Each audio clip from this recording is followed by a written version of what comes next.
Hey everybody! I know it's been a few weeks since I've been live, but I'm glad to be back. I have air conditioning, I'm in the state of North Carolina, and I've got some Instant Pot action going on today. So hopefully what you'll learn today is a little bit about making some cooling drinks in your Instant Pot. So the first thing I have going right now is I have some tea. So I'm going to talk a little bit about making iced tea, and can you make it on the stove instead of in your Instant Pot? Absolutely. Why would you want to do it in your Instant Pot? A, it's kind of hands-off. You don't have to pay attention if the water's boiling or whatever. You just do it and you leave. Second, then what you're going to do is just let the pressure release naturally. Or not. And that's one of the things I'm going to show you today is basically how to carefully let a manual pressure release out when you're actually, basically the pot's full of hot water. So you want to be a little more careful, but it's totally doable. And if it makes you nervous, you can always let it sit on warm for 10 minutes. But the best part about using your Instant Pot is that it's not going to heat up your kitchen the same way the oven's going to. So that's going to be pretty awesome right there. Another thing I'm going to talk about is using water infusions. Sorry. It's one of those days, so I'm glad you guys are bearing with me. Also, if you've made any drinks in your Instant Pot, why don't you let me know in the comments or just say hey to let me know that you're there. I can see a couple people are there and I would love to know who you are. So today I'm making for you lemon thyme infused water, and I'm also going to show you the strawberry rosemary water I made a little bit earlier today. And we're going to talk a little bit about that. So I want you to think about being hydrated. I think being in the 90s last week with no air conditioning really got me thinking about hydration. So first thing I want to show you is how I made or prepared the lemon to go into the waters. So this isn't a really nice, beautiful lemon. It's kind of a on its last legs lemon. And that's fine for what we're going to do. So what I want you to do is try and slice the yellow as much as possible and leave as much of the white. Can you see that a little bit better? Okay, awesome.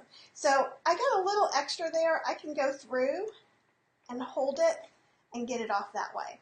If you've ever made limoncello or a lemon liqueur, that's kind of what you're doing. So you'll just go ahead and do that to half a lemon.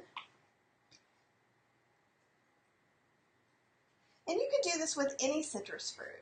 It could be a mandarin, it could be a grapefruit, it could be a lime, it could be a Buddha hand. Seriously, I can't think of a citrus fruit that it would not be okay with. And I personally, if I'm going to make a fancy water, I want to go ahead and put some fresh herbs in there too, just because that's what I like. Also, I think it's kind of makes it seem a little more unusual. And in fact, you can make syrups out of these if you wanted to by after it's cooked and it's warm, just melting in some sugar.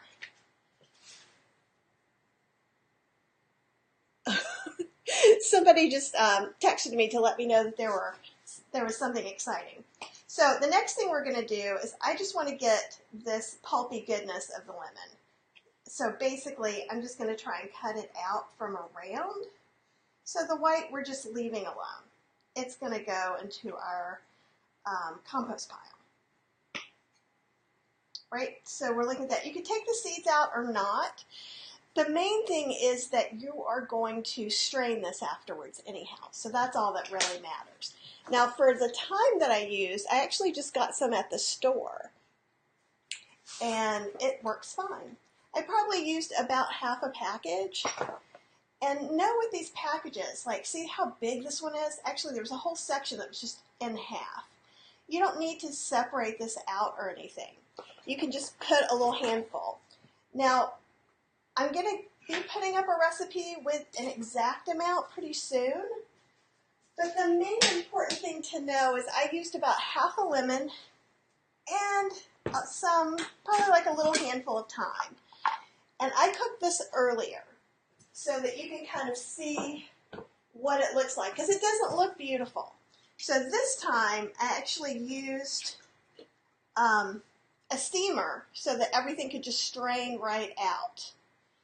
Another way you can do it, if you don't have a strainer, don't worry. You can just put it over a pot and use a strainer like this. It works just the same. It totally depends on what you're interested in. And in fact, I'm going to move these. Hi, Maureen. I thank you so much for coming. Hopefully you'll like some of this too. And what you'll notice, this is not hot anymore. Normally it will be hot. And see how it still has a few little, let's see, wherever I'm moving the thyme leaves, they're moving away from the camera, but I think you can see them. Yeah, it's my favorite strainer.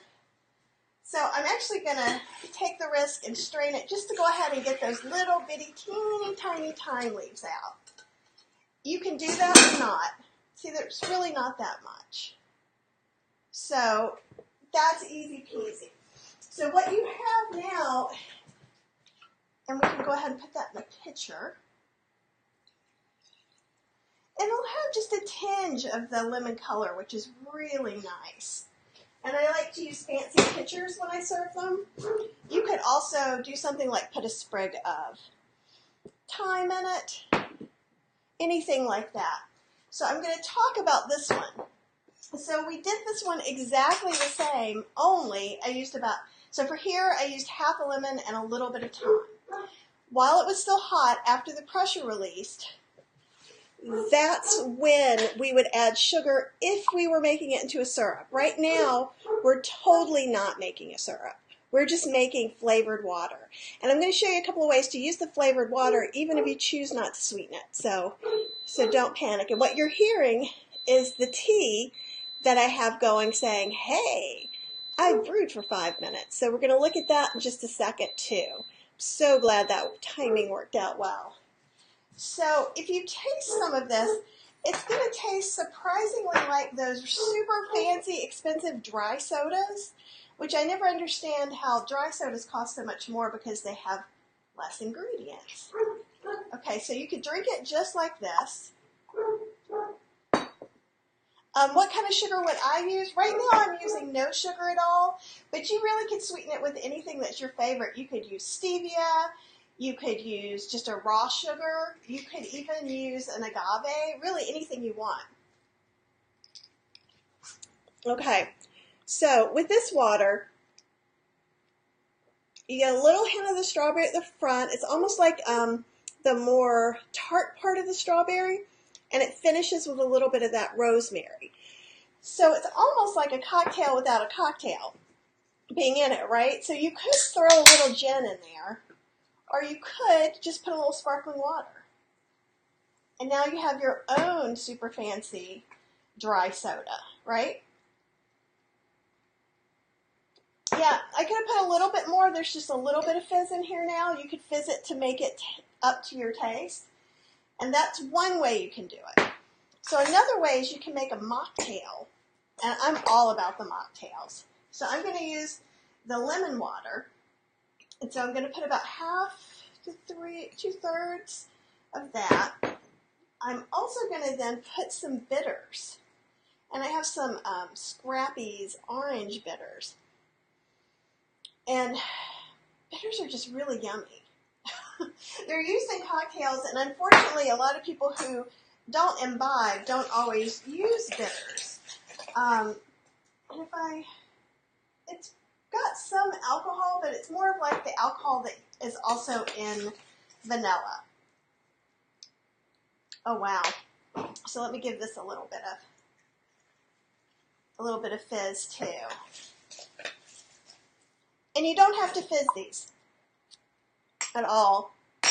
Oh, Maureen said she missed the first part. Okay, let me tell you a little bit about this one. Not only is this elegant, you could garnish it with some thyme and a lime or lemon wedge. You could actually have some gin in here if you wanted to make a proper cocktail. But this is mixes are expensive. I don't know if you ever go to get some for mocktails or cocktails. They're expensive. They have lots of sugar. Most of the time they have preservatives and other ingredients that you're not really interested in having. This, seriously, and you could probably just cut the slices of lemon if you didn't want to bother with being really particular with it. It's just the way that I'm used to doing it. So with this one, you kind of get the lime and the thyme at the same time, and then a little bit of that bitter at the end. And it's a really delicious mocktail with nothing done to it. And it's also going to be delicious on its own, just as water. So what I would recommend with these, it's also going to depend on how close to the end your fruits are, right? My strawberries were at the bitter end, so I had to cut a lot of them up and cut a lot off of them. So I'm probably going to make sure that stays in the fridge, maybe for 2 days. With the lemon water, I feel like that could probably be there more like 3 or 4 days, but just keep an eye, because even though heating it does reduce the bacteria that's in the water, and as far as the fruit and things like that, you still want to be mindful. And if anything tastes a little off, then go ahead and get rid of it to begin with. So do you guys have any questions about bitters or herbs? Oh, let me show you one more thing. This is kind of gross, so be ready for it. This is what the stuff that came out of the strawberries looked like, and it's kind of gross. What you'll notice is all the red color came out of the strawberries, and you can see all that lovely red color right in here. So that's also another kind of neat thing to do. So now, the last thing I want to talk about is iced tea, because I'm Southern and iced tea is necessary. Okay, so this is already gone for 5 minutes. I used some tea bags. Actually, I just used some of these decaf Earl Grey that are like cup size. And with some of the cheaper tea bags, you can just pull the string out. This one, it doesn't work quite as good, but I just don't like the strings in there. If you do, then that's fine. It shouldn't block anything up, but I like to do it for safety's sake. I used six or 8 cups of water and 5 tea bags. So one thing you could do is just wait till it's done. Right now, it's been on warm for 5 minutes. If I let that go for about 5 more minutes, then it'll be easier for me to actually release the pressure manually. What you have to remember is this is all liquid. So much like a soup, you're going to want to just do it a little bit. See? You guys may be able to see some of that liquid, see some of the drops. And you can certainly use like a little towel. But what I like to do is kind of this intermittent, just kind of push it a little bit. I'm not pushing it all the way, though after about 10 minutes you probably can. But what I don't want to have happen is have hot water get on you, right? And I haven't used this one yet, but Cheryl got me this for my birthday. Or actually, no, it was Jenny that got me this for my birthday. And it goes over. Let's try it. Let me give you another way. Can you guys see this theme from where you are? Let me move this. This is pretty fun. That's even more fun than I thought it would be, but you can't see it. Oh, here we go. See this? So this is kind of the cheater way. And nothing's going to get on you or really burst up into the counters or anything. And yes, that is a dragon tag. And you can get these on Etsy, and they're pretty funny. It is cool. You can get it in different colors. And perhaps you should hold on to it a little better than I did. So don't let that happen to you.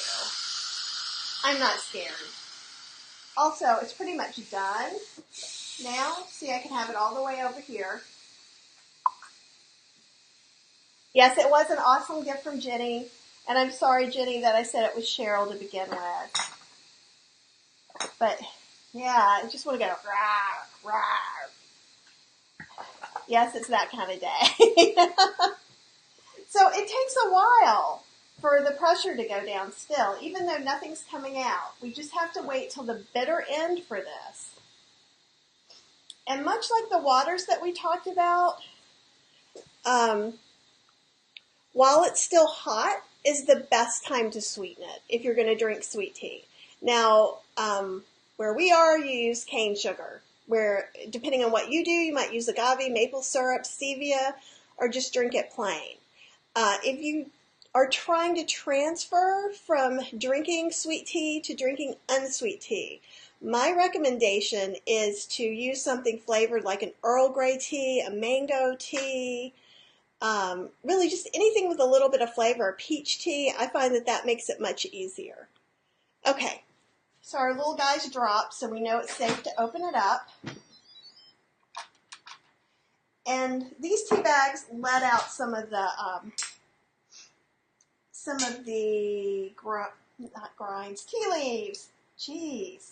So what I usually do is you can take tongs, and this is hot, so be careful. Yeah, there's one that busted all the way open, I think. So what we can do too, though, is we can just strain it just like we strain the rest. Oh, good luck with what? Trying to get off sweet tea?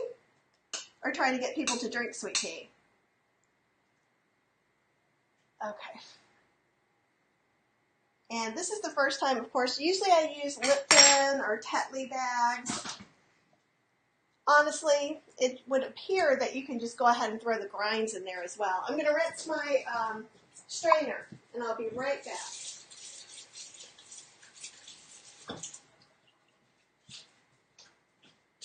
Let's see, I guess I need a bowl too.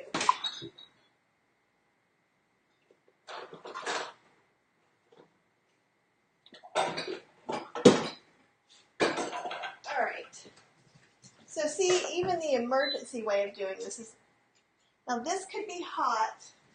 It doesn't feel that hot to me, but I work in the kitchen a lot, so my hands are a little tougher. These guys are so cute. They're little microwave pot holders. And so these work great on Instant Pots because they're right there in the middle. Let's see how I do with this one. And see, it's catching most of the grind. Actually, most of the grinds are still in the bottom.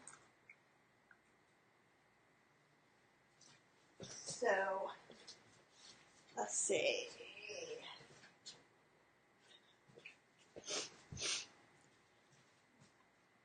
Alrighty. So at this point, if you're going to make it sweet, go ahead while it's warm, and so everything will melt in there really well. You can make any flavor of tea you want. I use 5 kind of cup-sized tea bags. I do have all the little gadgets, especially for Instant Pot. That's for sure. So what was I getting ready to say? So with the tea, you can sweeten it or not sweeten it. I used 5 smaller tea bags. You can use the family size tea bags, and then probably you need 2 to 3. One of the important things, and actually let me show you that here, is no matter what size you have, this is a 3-quart, and see how it says pressure cooker max line. That means even with the fruit or the tea bags or whatever, and see over here, there you go. There's the max line for that one. So you do not want to fill it more than that because it just can't handle it. Okay? So do you guys have any questions at all? Or any flavor combinations you want to throw out to me to try? If you do, go ahead and leave a message or a comment down below. I'll probably put in the comments where you can get some of these little gadgets in case you're interested in them. Also, I broadcast today from my new Facebook page, Plant-Based Instant Pot, and I'm working on a website to go with it. That'll be up hopefully in the next couple of weeks. So if you are new to the page Plant-Based Instant Pot, please go ahead and like it and share it with your friends. I could use getting it out there a little more, and I'd love your help. And thank you so much for being here, and I'll see you guys next week.